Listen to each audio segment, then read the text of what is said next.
Bonjour, je m'appelle Hélène Le Gall et je suis facilitatrice en intelligence collective. Dans cette vidéo, je vais vous présenter ce qu'est la facilitation et quel est le rôle du facilitateur. Tout d'abord, c'est quoi la facilitation? La facilitation, c'est l'ensemble des processus qui sont mis en œuvre avant, pendant et après une rencontre pour aider un groupe à atteindre ses objectifs. C'est tirer le meilleur des groupes avec l'aide de méthodes collaboratives, de processus d'atelier, d'outils d'animation et de créativité. Et bien sûr, c'est permettre l'émergence de l'intelligence collective et de la coopération au sein des groupes. Alors, quelle est la finalité de la facilitation?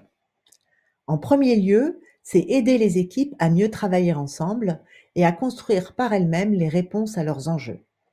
Ces enjeux peuvent être divers, par exemple, définir une vision partagée, des objectifs, des intentions, des valeurs, simplifier les interfaces entre services, résoudre des problèmes et rechercher des solutions innovantes, améliorer et simplifier les processus et méthodes de travail, développer des projets, définir des plans d'action et les piloter. Voilà, ce sont quelques exemples d'enjeux pour lesquels la facilitation prend tout son sens. La deuxième finalité de la facilitation est de développer l'intelligence collective, qui est un travail plus en profondeur. Construire un espace de coopération entre les différentes parties prenantes, prendre des décisions collectives, permettre l'auto-organisation d'un groupe, d'une équipe, apprendre ensemble. Pour développer l'intelligence collective, apprendre ensemble veut dire réfléchir ensemble, faire ensemble, ressentir ensemble. Pour cela, quel est le rôle du facilitateur concrètement?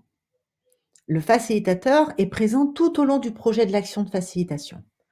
En amont de l'intervention, il va d'abord clarifier avec le commanditaire ou le groupe la thématique de l'atelier, ce sur quoi on va travailler, et le livrable, c'est-à-dire la production attendue, par exemple une production d'idées ou un plan d'action collectif et individuel. Il va ensuite construire le déroulé de l'atelier, les différentes étapes, pour atteindre l'objectif en utilisant les processus et les outils adaptés. Enfin, il va préparer les éléments logistiques, vérifier que les invitations sont envoyées, que la salle et le matériel sont à disposition et que tout est prévu pour les pauses. Pendant l'intervention, son rôle est de guider le groupe vers l'atteinte du résultat en utilisant les processus et les outils prévus à chaque étape et en validant le résultat avec le groupe. Gérer l'énergie du groupe et être attentif à ce qui se passe afin de s'adapter aux événements. Permettre l'engagement de chacun pour favoriser l'intelligence collective. Enfin, après l'intervention, il s'assure du suivi de l'action et de l'utilisation du livrable. Rien de tel pour démotiver un groupe que de ne rien faire de la production après un atelier de facilitation. Pour résumer, le facilitateur intervient sur 4 dimensions. Il met en place un cadre sécurisant qui comporte le cadre de l'intervention, c'est-à-dire la relation avec le commanditaire ou le groupe, les rôles de chacun, la clarté de la thématique de l'atelier et du livrable attendu. Le cadre de confiance co-créé et les règles de fonctionnement qui en découlent.